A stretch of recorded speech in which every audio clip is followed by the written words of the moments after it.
The wind howled along the shores of the village of Jorvik as the townspeople gathered around a large bonfire. It was the night of the celebration of the All-Father, Odin, and young Hakon, the son of a humble fisherman, felt a restlessness in his heart. Since childhood, he had heard tales of gods and heroes, but recently, strange dreams had haunted him. In his visions, a huge wolf with eyes like flames lay chained in a frozen forest. It snarled and struggled against its bonds, and in the background a black raven watched him silently. As the village priest invoked Odin, Hakon had an inexplicable feeling that something was watching him. He looked up to the sky and saw a single raven circling above the bonfire. The bird cawed, and in his mind he heard one clear word: seek. After the ritual, Hakon went to Eirik, the village's most experienced warrior, to report his visions. Eirik, who was known for his exploits on the battlefield, listened silently, but his eyes hardened. "This is no coincidence, boy. The dreams you have are a calling, but not every calling must be answered." "But it is Odin," Hakon replied. "If the All-Father is guiding me, how can I ignore it?" "Because the gods play a game we do not understand. If he is calling you, it is because you are a piece on the board, and pieces rarely survive war." Hakon, determined not to be dissuaded, decided to seek answers from the Völva, the village seer. He found her in her hut, shrouded in herbal smoke. The woman, with milky white eyes, listened to his tales and fell into a trance, murmuring disjointed words until a frightening clarity took hold of her voice. "The forest of ice, the hidden spear. Fate is in your hands, Hakon. Odin sees you.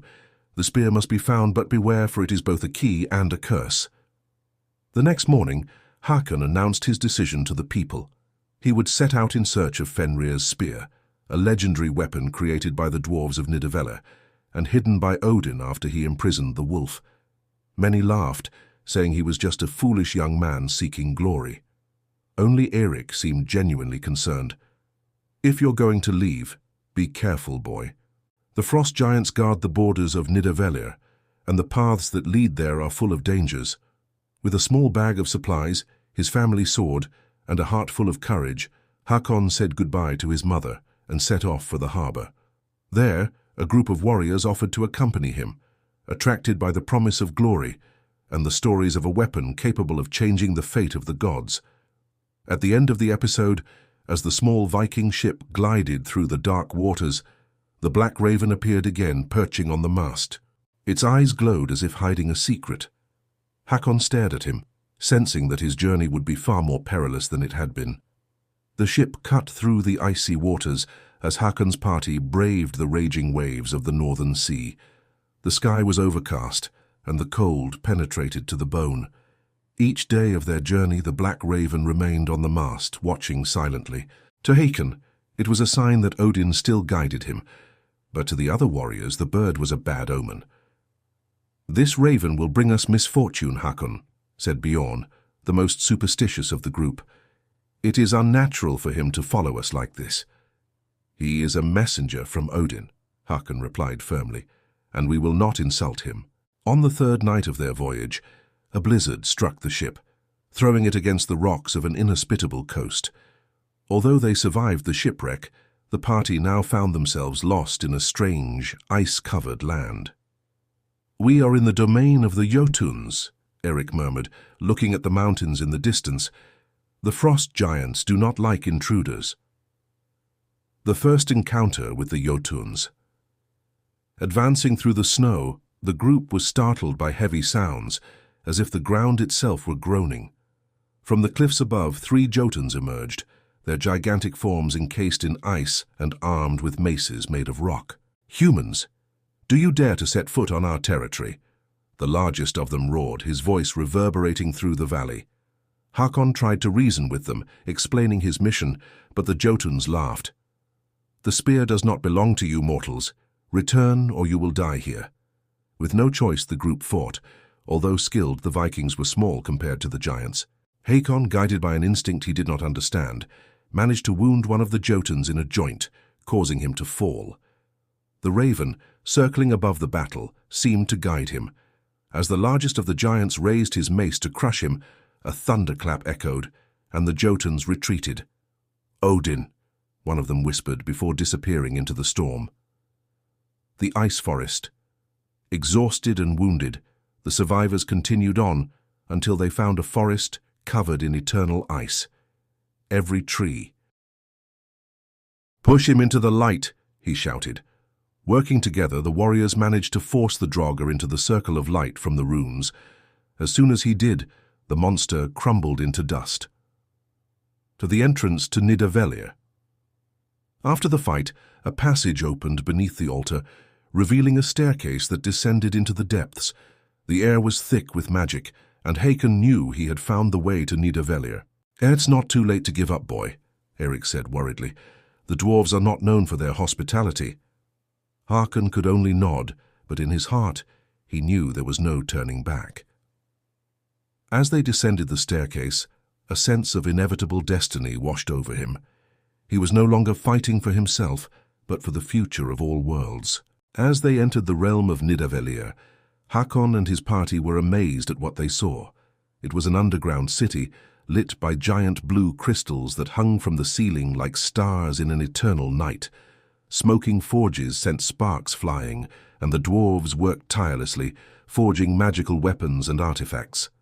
But there was a tension in the air, as if the arrival of the mortals were an unwelcome intrusion. Sindri, the leader of the dwarves, emerged from the shadows. He was small, but his presence was immense. His gaze was stern, and his calloused hands held a hammer that seemed to radiate power. "Have you come for the spear, mortal?" he asked, his voice like grinding iron. "The weapon that can alter the fate of gods and men." Hakon nodded, his resolve firm. "Odin sent me. The spear is the key to subduing Fenrir and stopping Ragnarok." Sindri laughed bitterly. "The gods always manipulate, always hide their true motives. But if you want the spear, you must prove yourself worthy. There are 3 challenges you must face: wisdom, strength, and sacrifice. Fail any of them, and you will not leave here alive." The first challenge, wisdom. Sindri led Hakon to a room lit by floating runes that danced in the air. "Answer me, mortal. What is stronger than the gods, older than the world, and feared by all beings?" Hakon frowned. He knew the dwarves were known for their treacherous riddles. His companions stared at him, but no one dared speak. After a moment of thought, he answered, "Time." Sindri smiled for the first time. "Correct. Time consumes even the gods. You have passed the first test." The second challenge, strength. In the second challenge, Hakon was led to an arena where a colossal creature awaited him. It was a stone elemental, created by the dwarves to protect their secrets. "Defeat it, and the spear will be closer to you," Sindri said. The monster attacked with brutality, each blow capable of destroying a man. Hakon used his agility to dodge, but the creature's strength seemed invincible. He realized that attacking directly would be useless. Remembering what he had learned on the battlefield, he began to observe the elemental's movements, noticing cracks in its joints. "Attack its weak points," he shouted to his companions. Working as a team, they finally brought the creature down, which crumbled into dust. Sindri nodded, impressed. "You have strength, but also intelligence. You are closer to your goal." The third challenge. Sacrifice for the final challenge. Sindri led Hakon to a dark hall, where a small blade gleamed on an altar. "The last test is the hardest. To wield the spear, you must sacrifice something precious. Your strength or your wisdom will not suffice without a price. Choose." Hakon hesitated, but then he heard Odin's voice echo in his mind. "Only he who understands loss can change fate." He knew what he had to do. Taking out his family sword, an heirloom passed down through the generations, he placed it on the altar. It was the only object that connected him to his deceased father. With one last look, Hakon broke the sword in two. Sindri watched in silence, then spoke. "You have proven yourself worthy. The spear is hidden in the heart of this mountain. Take it, and remember, it holds the power to decide the fate of the world." The spear of Fenrir Hakon was led to a secret chamber where the spear was kept. It was a magnificent weapon, with runes that glowed on its surface and an aura that seemed to pulse with a life of its own. As Hakon touched it, he felt a crushing weight. It was not just a weapon, it was a choice, a responsibility that would change the course of history. When he returned to his companions, they looked at him with reverence, but Hakon knew that his journey was far from over. The sacrifice he had made was only the beginning of something much greater. Back on the surface, Hakon and his companions were greeted by a world that seemed even darker than when they had left. The mountains were shrouded in thick fog, and the air held a palpable tension. It was as if the land itself knew something was about to happen. The raven that had accompanied them throughout their journey now flew restlessly, as if trying to guide them.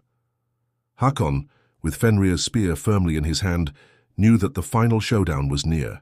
The group made their way to a desolate valley where, according to legend, Fenrir had been chained by the gods.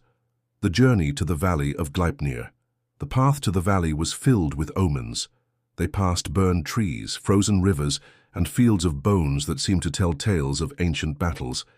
As they drew nearer, the sky grew darker, and a cold wind cut like blades. "We are being watched," Bjorn said, looking around nervously. "It is not mortal eyes that watch us," Eric replied. "Fate itself watches us." Finally, they reached the valley of Gleipnir. In the center was a colossal stone, and upon it stood Fenrir, the monstrous wolf. His magical chains gleamed with runes, but they were worn, as if time and his immense strength were about to free him. His eyes glowed like two bloody suns, and his breath made the air tremble. "So you have come," Fenrir growled, his voice deep and menacing. "You have come to fulfill the role Odin has given you, but know that fate cannot be changed." Confronting Fenrir, Hakon stepped forward, spear in hand, feeling the weight of the creature's gaze. Fenrir rose, his chains creaking. "Do not think this weapon will make a difference, mortal. The gods have failed, and so will you." Fenrir roared, attacking with a speed impossible for something his size. The battle was brutal. Fenrir was a relentless adversary, and every blow from his claws and teeth was devastating. Hakon's group fought bravely, but the men began to fall one by one, unable to match the monster's strength. Hakon, determined to fulfill his mission, used the spear to deliver a direct blow to Fenrir's side. The weapon shone with an intense light, and the wolf let out a howl that shook the earth. However, the blow was not enough to kill him. "You are strong, mortal, but not strong enough," Fenrir shouted, breaking the last chains that bound him. The final sacrifice. As Fenrir advanced to devour him, Hakon realized that the spear held a secret. A sacrifice would be necessary to activate its full power. Odin's voice echoed in his mind again. The spear will only fulfill its purpose if its wielder is willing to give his life for balance. Hakon looked at his fallen companions and the world around him. He knew that Ragnarok could be averted, but only at the cost of his own existence. Without hesitation, he gripped the spear with both hands and pointed it at himself, channeling his own life force to activate the weapon. "Fenrir, you will not destroy this world," Hakon shouted as the spear shone like a sun. With one final thrust, he thrust the weapon at Fenrir's heart. The blast of light was so intense that it blinded everything around. When the dust settled, the wolf lay motionless, and Hakon was gone. Hakon's legacy. The few survivors of the group returned to the village, carrying only stories of Hakon's bravery and the sacrifice he had made to save the world. Fenrir's spear, now powerless, was returned to the dwarves of Nidavellir for safekeeping until it was needed again. The raven, which had accompanied them throughout their journey, flew away, disappearing over the horizon. Some believed that it returned to Asgard to tell Odin of Hakon's sacrifice. In the end, Hakon became a legend among the Vikings, the man who defied fate and prevented Ragnarok. But on every silent night, it is said that the echo of a distant howl can be heard, a reminder that fate is never completely sealed.